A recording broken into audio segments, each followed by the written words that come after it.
how are you all? Hope you all are very good. Today, students, we are going to start our 10th chapter of class 4. This is about air and water, the essential needs.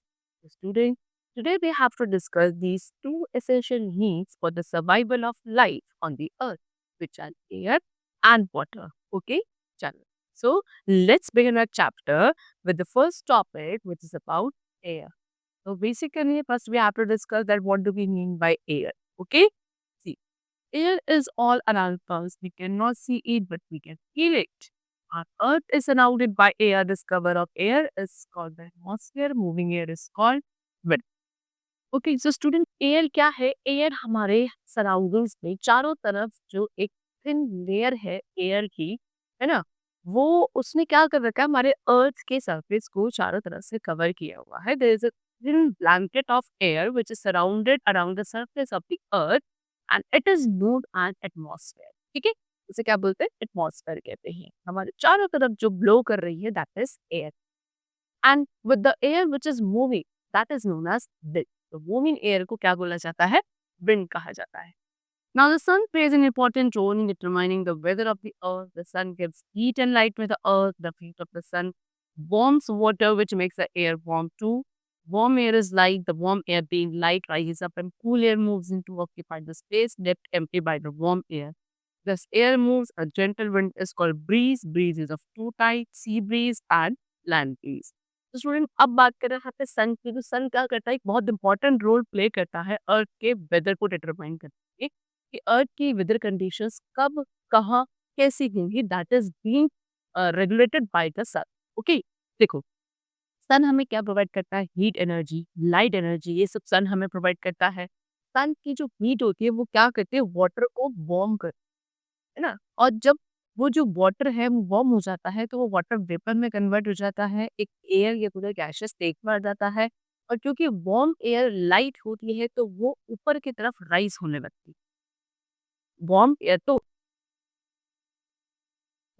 Warm air तो ऊपर की तरफ rise होगी लेकिन जो नीचे empty space है जो खाली स्पेस है that will be covered by cold air ठीक है उसको कौन कवर कर लेता है फिर कोल्ड एयर ठीक है सो इस तरीके से एयर क्या करती है मूव करती है एक जेंटल विंड जब ब्लो करती है उसको हम ब्रीज कहते हैं ब्रीज आपकी दो टाइप की होती है एक सी ब्रीज और एक लैंड ब्रीज ठीक है अब इन्हीं ब्रीज को हम डिस्कस करेंगे first of all we are having sea breeze तो सी ब्रीज क्या है student see land gets heated faster than water land जो है वो वाटर के कंपेरिजन में जल्दी हीट हो जाती है ना और उतनी ही जल्दी वो कूल डाउन भी हो जाती है so when the sun heats the land the air also gets heated however water also get heated but it takes more time to heat than land okay so जब sun की जो heat आती है land surface पे तो land क्या होने लगती है हीट अप होने लगती है जिसकी वजह से जो एयर है लैंड के ऊपर वो भी हीट हो जाती है ठीक है हाउएवर जो वाटर है वो भी हीट होता है लेकिन as compare to land water जो है ज्यादा टाइम देता है हीट होने में ठीक है फिर इसके बाद जो वार्म एयर आपके लैंड पे की जो हीट अप हो चुके because of the sun heat वो क्योंकि वार्म होने की वजह से उसका जो वेट है वो लाइट के जाता है और जिसकी वजह से वो ऊपर की तरफ राइज अप होने लगती है ना rises up and the air from the sea which is cooler rushes to occupy the place of warm air तो जैसे लैंड के ऊपर वाली जो एयर वार्म अप होने की वजह से ऊपर की तरफ राइज अप हो जाती है उठने लगती है तो जो नीचे खाली स्पेस है उसको कौन कवर कर लेता है वो ठंडी एयर जो सी के है सी से ऊपर की वो सी की जो वाटर के ऊपर जो ठंडी हवा है कोल्ड एयर है वो तुरंत आगे कहाँ उस खाली स्पेस को ऑक्यूपाई कर लेती है जो किसकी वजह से वार्म एयर जो ऊपर वो उठ चुकी है लैंड के ऊपर से वहां पे नीचे खाली स्पेस को ऑक्यूपाई कर लिया जाता है by the cold air which is around the sea और ये जो पोलर एयर होती है इस सी से लैंड की तरफ आती है ड्यूरिंग द डे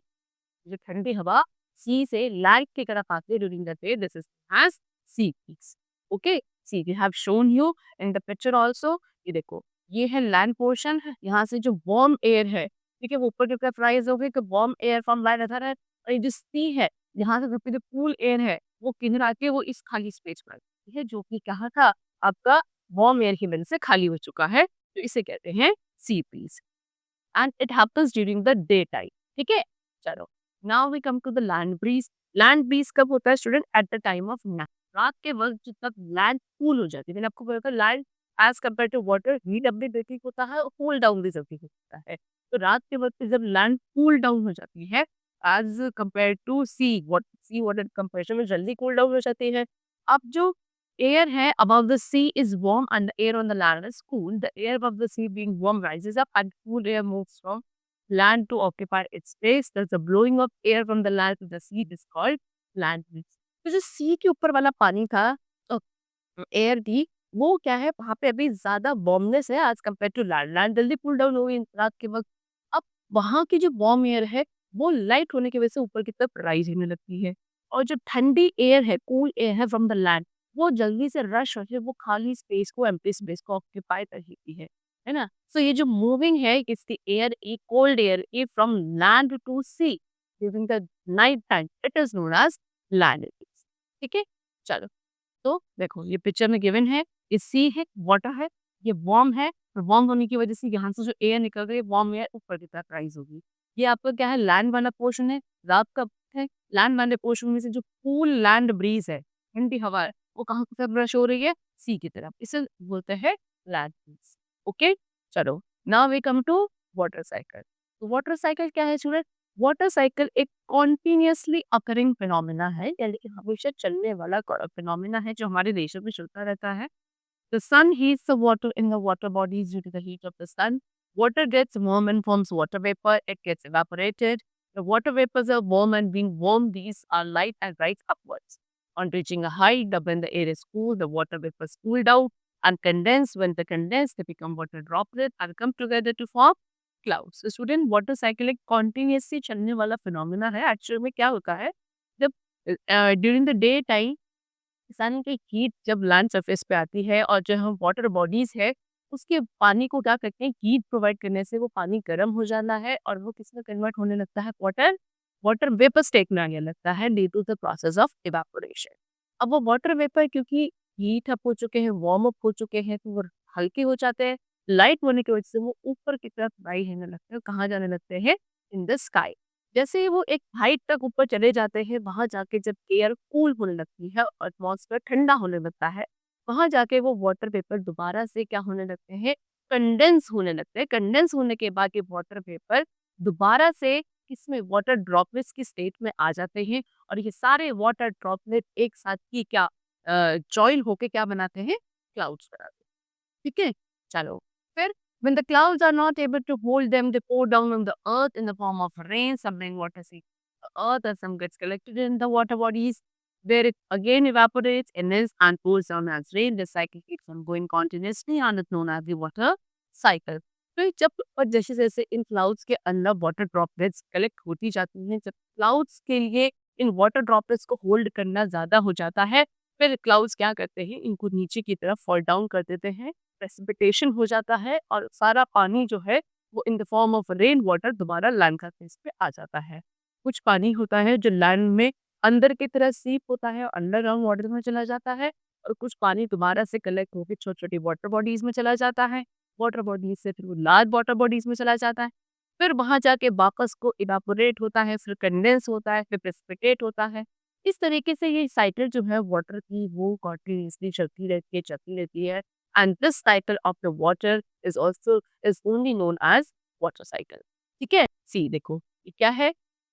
ये आपकी वाटर बॉडीज है। सन की हीट से ये पानी गर्म होगा, वाटर वेपर स्टेट में आएगा, इवापोरेशन की वजह से पानी कहाँ जाएगा? ऊपर की तरफ। ऊपर जब हाँ मौसम कैसा होता है, ठंडा होता है तो वाटर वेपर दोबारा कंडेंस होकर वाटर ड्रॉपलेट्स में आ जाता है और इस प्रोसेस को बोला जाता है कंडेंसेशन। वाटर ड्रॉपलेट्स में आगे फिर क्या फॉर्मेशन होने लगते हैं? क्लाउड्स की फॉर्मेशन होने लगते हैं। जब क्लाउड्स में ये वाटर ड्रॉपलेट्स बहुत ज़्यादा कलेक्ट किए जाते हैं, तो क्या होता है दोबारा से ये जो क्लाउड्स में वो पानी को नीचे की तरफ फॉल डाउन कर देते हैं in the form of rain and the process is known as precipitation. फिर पानी नीचे आता है, फिर से कलेक्ट होता है, दोबारा से इवापोरेट होता है, कंडेंस होता है, प्रेसिपिटेट होता है। इस तरीके से ये साइकिल चलती रहती है which is known as water cycle. Okay? चलो, now water in the air. Air में जो वाटर प्रेजेंट है, see air contain waters in the form of water vapor. In summer the sun heats the water and more water gets evaporated. The amount of water vapor in the air is also more. It makes it weather humid. In winter less water gets evaporated, so the humidity is also less. as the amount of water vapor in the air is called humidity. तो student air में हमारी जो air है उसके अंदर क्या होता है, वाटर प्रेजेंट होता है, किस फॉर्म में, वाटर वेपर की फॉर्म में। ठीक है, समर टाइम पे जो सन की हीट ज्यादा होती है तो जो वाटर बॉडीज का पानी है वो जल्दी क्या होता है, इवापोरेट होता है, वाटर वेपर स्टेट में आता है। और वो वाटर वेपर जो हमारे एटमॉस्फेयर में कलेक्ट हो जाता है ना, उसी की वजह से क्या होता है, आपका वेदर ह्यूमिड हो जाता है। समर टाइम पे ह्यूमिडिटी ज्यादा होती है और विंटर्स में क्योंकि सन की हीट कम होती है इससे वाटर इवापोरेट कम होता है, इसलिए एटमॉस्फेयर में वाटर वेपर की जो अमाउंट है वो कम होती है, ह्यूमिडिटी कम होती है एज कम्पेयर टू समर।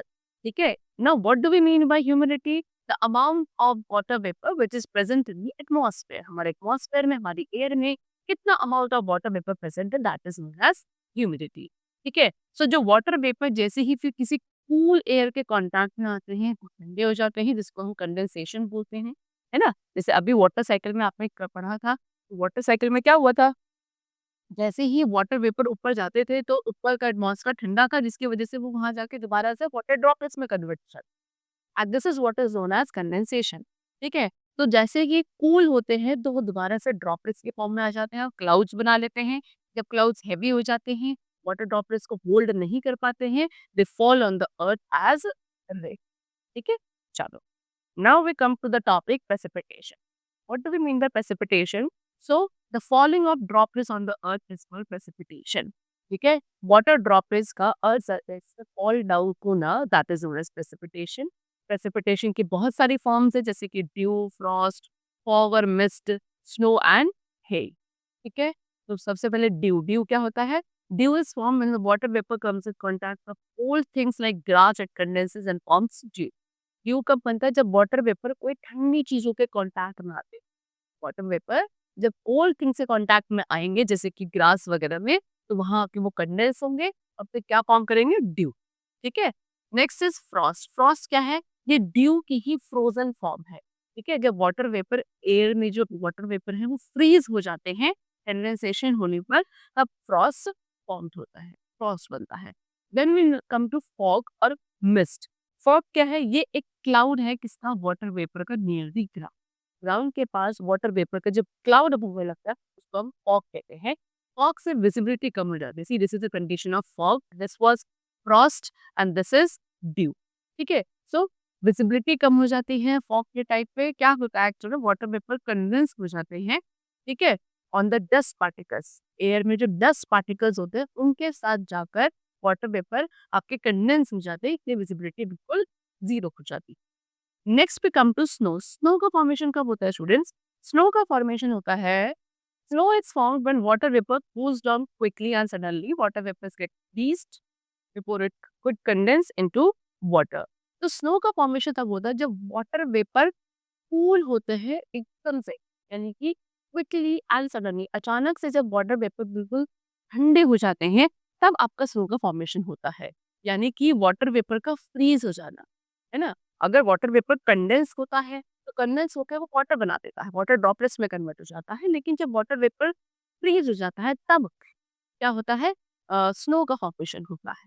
ठीक है, before it could condense into water. Okay, चलो, तो लास्ट इज हेयर। हेयर क्या है, ये सॉलिड फॉर्म है रेन, रेन की सॉलिड फॉर्म को हेयर कहते हैं। When rain drops coming down pass through a very cold air they get freeze and take the form of hail. जब rain drops नीचे आती हैं और नीचे आने के बाद जब वो बहुत ठंडी हवा के साथ कांटेक्ट में आती हैं वो तुरंत फ्रीज हो जाती है, और फ्रीज होने के बाद क्या फॉर्मेशन होता है, हेल का। This is hello.